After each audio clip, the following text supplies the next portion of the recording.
What are some of the hindrances that is attacking what we are doing and asking for as restoration? Restoration is bringing back what was not there, making it to be alive. So when my assistant came to lead prayer, I confirmed that God talked to me. He was the one who spoke with me. When you were talking on enemy, and where you read, I said, thank you for confirming it. The church does not need the product of a man's intellect. It needs the voice of God. But the danger we have today is that as you are seated, you do not even pray and ask God, talk to me. We have reduced church to a place of only praising Him, dancing and giving offering. But the church is first of all a place of worship to God. The fellowship with people, upward in fellowship and outward in evangelism. Restoration, restoration, restoration. In this era of errors, as my friend Erumaka wrote in his book, rumbling in the house of God, people have been told that the only way to deal with their enemies, kill your enemy by fire, kill your enemy by thunder, invite spiritual missile and lightning, kill your enemy. But godliness of a man is only proving at the time when people you consider friends and not foes turn around to bite the finger that fed them. And also a man's walk with God is fully revealed when you are betrayed by your friend. I heard the voice clearly. What will you do with your enemy if you catch your enemy? I have to rephrase it in my own language and say, be careful how you deal with those you call your enemies. You might stop your movement eventually if you negate the biblical principle, pattern, and standard given by your master. You might as well shoot yourself on the foot. A man's walk with God is revealed when you are betrayed by your friend.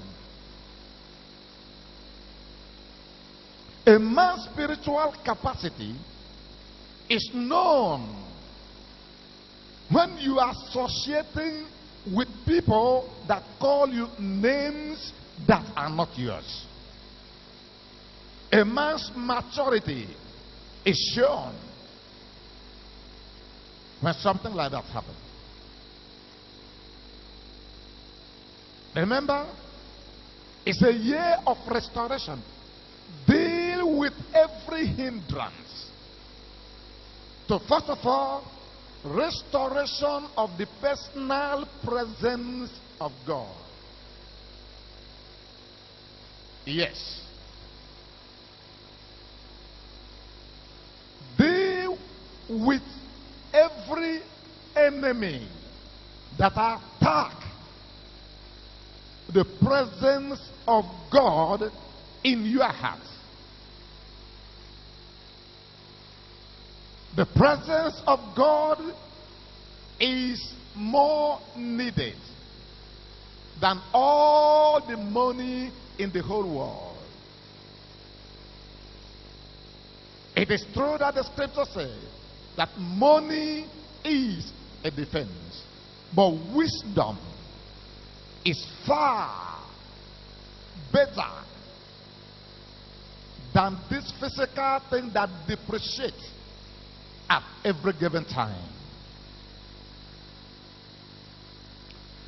Those you considered as people who hate you, speak evil of you, tell false stories about you, antagonizes you, and attack you physically and spiritually. Be careful the way you handle them before you shut your door of mercy. Restoration is real. You don't have God's permission to pray and say, let my enemy die. If you do that, what is at work in you is not the Spirit of Jesus Christ. A man seated there with his wife told me a story when he was being persecuted at the workplace. He didn't say to me, I fasted to kill that man. But he said to me, as the man was planning to take away what God has graciously, mercifully given to him, heaven was arranging how to displace the man. And heaven gave that man permanent quit notice. He was dismissed. But the man he was after retired peacefully, joyfully, and happily, because he ordered his words and his lifestyle in this book. This is the book for the church. It's not scientific. You may find something scientific. This is the book for the soul. You do not improve upon it. You can't lower its standard. It is the light and life of all ages. It is the designer and the beauty of the world. It is the mother, the creator of everything you are pursuing after. This is the book for the church. You can improve upon it. You either stay in the book or you are out of the book. The scripture so much informed us that we have no time to add to this book or to remove from this book. I went out to minister in evangelism last Saturday, and I was talking to an enlightened young lady in a beauty salon. And I said, I want to minister to you. She said, no, sir. Which church? Which church? Not all churches I listened to. I said, I did not come with the name church. He said, no, except you tell me your church. I said, which church do you belong? She called the name of her church. I said, well, I am from Assemblies of God. He said, yes, it's a good church. I will listen to you. Then I started ministering to her. He said, sir, if you're talking about salvation, there is nothing you will tell me about salvation. I know everything. I said, you beat me then. Do you hear what I said? I said, you beat me. You are right. You know everything. But what did he say to you this morning? She said to me, he didn't say anything to me. And he said again, it's not what he said, it's what I said. She said she was bold to herself by saying to me, my pastor said to us, it's not about what he said, it's what about you say to yourself. I say another false doctrine. Except he said it, he cannot do it. It's not tradition, it's inspiration. I can't hear you. I can't hear you. Not just enemies. Number two, bless them that do what? Curse you. Number three, do good to them that what? Hate you. Number four, pray for them which despitefully use you and persecute you. Verse 47 and 48. And if you salute your brethren only, what do you more than others? Do not even the publicans so? Be ye therefore what? Even as your Father which is in heaven is what? Is what? Stop acting like the wicked. Stop stopping God's hand from fighting your battle. Stop. The hand of the Lord is not shortened. They cannot save. But somebody can stop God from working for you in your family. Once you think like the wicked, when God arises, he will smite the enemy. When you are praying, arise, O Lord, and let your enemy be scattered. Basoto bakataya. Make sure you are not doing what the enemy is doing.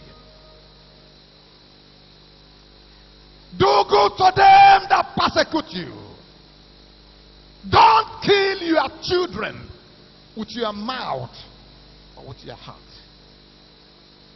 I was told about a mad person. Then one woman packaged bread and poisoned it and gave to the madman. The madman kept it, refused to eat the bread. The two sons of the woman were coming back from the school, very hungry, playing with the madman and see bread. He said, give us bread to eat, give us the bread. The madman gave the bread to the two children of the woman that gave her the bread, not knowing it was poison. The innocent young man, he that diggeth a pit shall go down it. Kabasa katabala. He that dig the grave other men will be buried there. He that push a man off the ladder will fall off himself. Will fall off himself.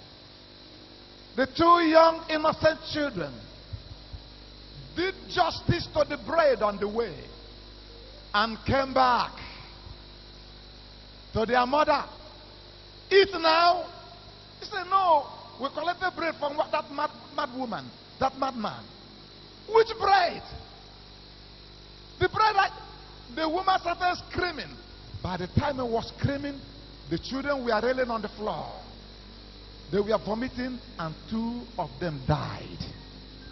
And the woman said, I am the one who gave the mad person the bread. I don't like that person. Incidentally, I can see Abhanya no. Don't be an instrument to pull somebody down or to destroy a family or to destroy a man or a man. You will reap for what a man soweth. Shakataba. Hinamosoto balikatata. He shall reap. He shall reap. How did Jesus treat Judas? When Judas sold Jesus, Jesus gave him bread to eat. Gave him bread to eat. The divine injunction: feed your enemies. Do not revenge. Let God fight your battle. Do not think evil of anybody. Don't destroy your generation. Don't destroy the generation of your children. Live as a child of God. Worship the Lord in the beauty of His holiness. Give Him glory and praise. And know that when you come to church, you come to receive instruction. Today, I have given you what Jesus gave to me. My spirit do not condone evil. My spirit do not plan evil. My spirit is to save. If I were to kill, when John and his brother demanded, they called fire from heaven. I rebuked them and say, you don't know the spirit that is on you. If you are born again, live as a Christian. Love one another. You are precious in the sight of God. Don't be an instrument of destruction to anybody, for you shall reap what you sow. If you want to be restored, live